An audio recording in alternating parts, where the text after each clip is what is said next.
Yeah, good morning, everybody. Thank you so much for inviting me. Great to sort of appear alongside you all. Sorry I can't be there in person. Yeah, this talk is a really sort of really condensed version of a long article which is due out. So I will be sort of running through it fairly quickly, but hopefully it gives you a sort of a good lay of the land. So yeah, the war that the United States and Israel launched against Iran on the 28th of February did not begin on the 28th of February. What we are witnessing is the culmination of a long integrated campaign of imperial violence encompassing sanctions, sabotage, cyber warfare, the assassination of scientists and academics, covert intelligence operations, and periodic military escalation directed at the Islamic Republic and broader Iranian society for decades. These instruments were never alternatives to direct military force. Instead, they were really preparation for it. And both Iraq and Libya were subjected to the same sequence. So, prolonged economic strangulation, often followed by large scale armed assault.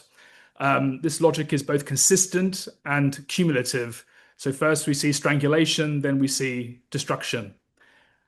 What makes the present moment distinctive is not the violence itself, but the form it takes and the nakedness with which it has been pursued. At 2:30 in the morning on the 20th of February, Donald Trump released an 8-minute video on social media to announce that the purpose of the strikes on Iran had inaugurated a war for regime change. There was no congressional authorization, no UN mandate, no legal arguments, no pretense of democratic justification, not even the elaborate, dishonest architecture of the case for the Iraq war in 2003.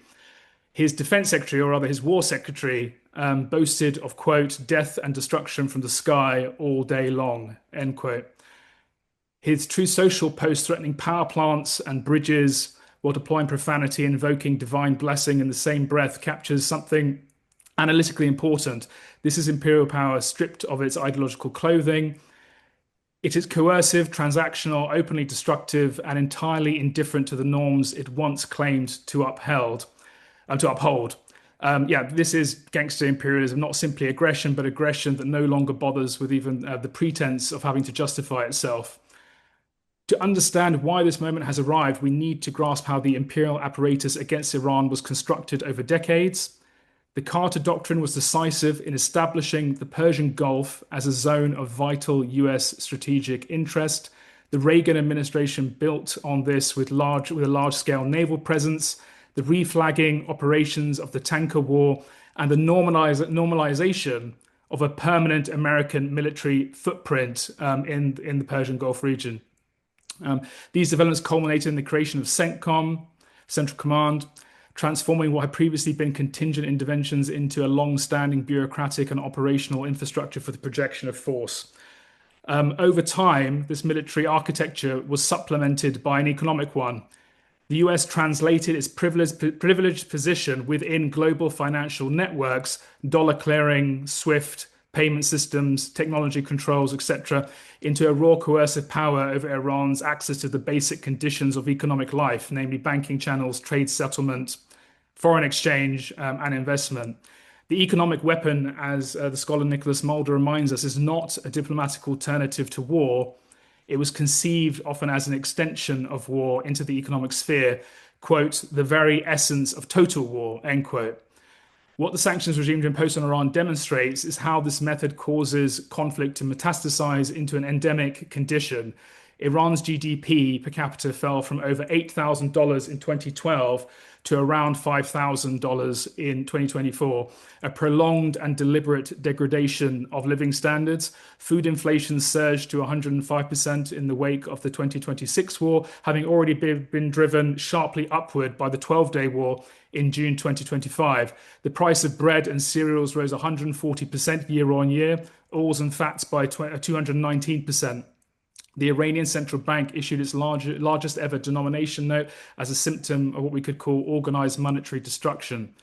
None of this was accidental. It was very much an engineered outcome, the product of deliberate policy decisions taken by successive US administrations over decades, made with full knowledge of their human consequences and pursued precisely because the immiseration of Iranian society was understood as a lever of political pressure. What is equally important is what economic warfare does to the internal structure of the targeted state. Sanctions do not simply weaken states, but actually reconfigure them. When a state is threatened from without, its security apparatuses consolidate while its developmental, welfare, and regulatory functions erode. In Iran, this has produced what we might be called a form of asymmetric statehood, a state highly capable in the domains of coercion, surveillance, and survival, while becoming progressively weaker in delivering welfare and sustaining social legitimacy. The IRGC, or the Revolutionary Guard, and a multitude of parastatal networks within Iran expanded their economic role precisely because they were best positioned to operate under conditions of restriction and opacity. The costs of this transformation were borne overwhelmingly by ordinary Iranians, workers, pensioners, and the urban poor, of course. The war has now moved from strangulation to literal deindustrialization.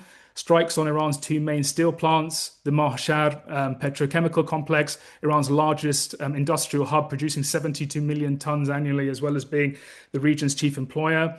And it's projected this will take years and years to rebuild. More than 600 schools and education centers have been hit.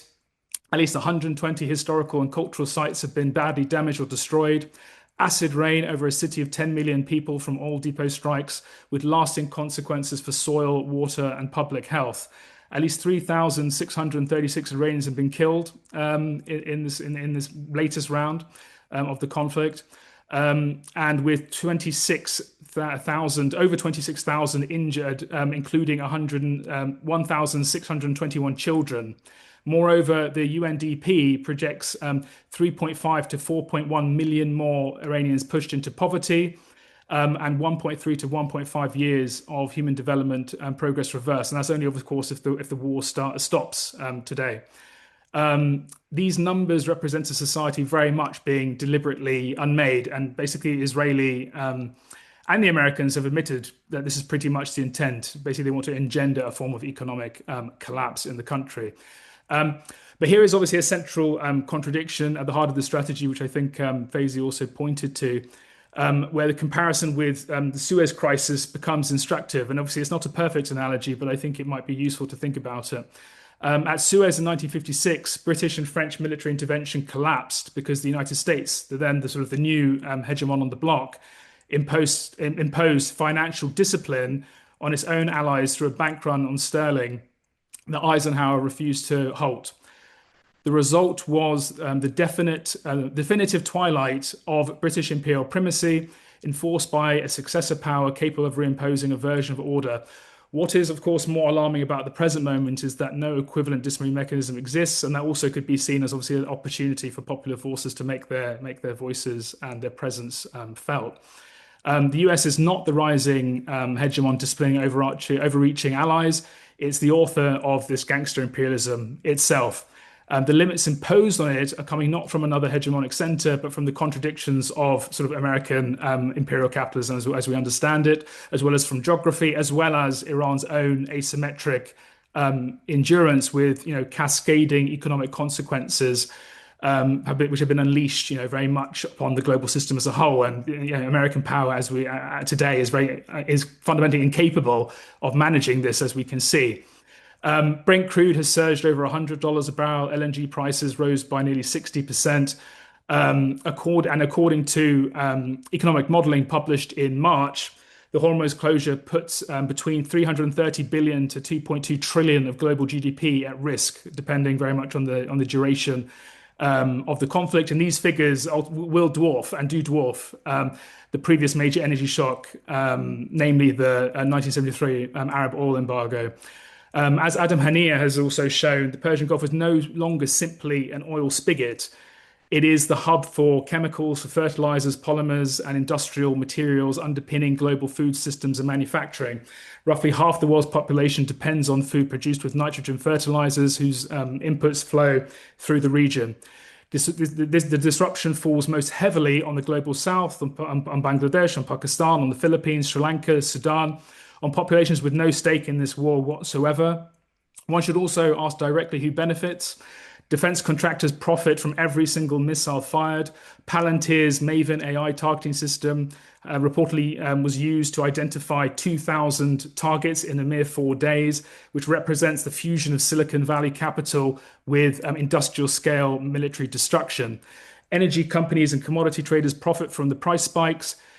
This is destruction as a form of accumulation concentrated in the hands of those embedded in the permanent war state. Iran, meanwhile, has not collapsed, and it is doing something more sophisticated than simply enduring. Trump assumes Iran is using Hormuz as a bargaining chip for a ceasefire or sanctions relief. That assumption there's obviously truth to that, but it also reflects the same strategic misreading that produced this war. Iran is not trying to end the war through Hormuz, it is actually trying to win the aftermath. What Iran has concluded is that missile capability alone cannot restore the deterrence it has lost. Permanent control of the strait, managing access, collecting fees, building a structural lever over the global economy, perhaps in shared management with Oman, is Iran's bid to convert military vulnerability into long-term leverage that no future American administration can dissolve. The Iranian parliament is already debating legislation on strait security arrangements. If this strategy proves sustainable, the war launched to subordinate Iran may paradoxically accelerate the emergence of a new regional order in which Iran, even a devastated Iran, and Iran, we shouldn't understate this. I mean, truly, we can see the industrial base of the whole country is being systematically destroyed. It will, nevertheless, sort of be able to retain something of a structural and important position in the region. The panel title asked about the collapse of the world order. Another formulation possibly said what we're with is not so much a collapse, but a sort of an ongoing crisis without a clear kind of resolution. An imperial power that can destroy but cannot consolidate, that can strangle but cannot build, that can bomb but cannot produce a durable political outcome. And a targeted state that, even in conditions of severe devastation, is attempting to convert material choke points into long-term structural leverage. The costs of the attempt are being externalized onto the global poor, onto ordinary Iranians, and onto a world order that has no coherent mechanism for bringing this to an end. What this war has exposed above all is the gap between imperial ambition and imperial capacity. The United States and Israel set out to remake the regional order through overwhelming force. What they have produced instead is a ceasefire negotiated, a very precarious one, I should say, on Iranian terms, a global economy still absorbing the shock, and a regional order more unstable and more dangerous than the one they sought to destroy. Power that can only destroy but cannot build, that can impose cost but cannot control outcomes is not hegemony, it is rather its twilight. Thank you.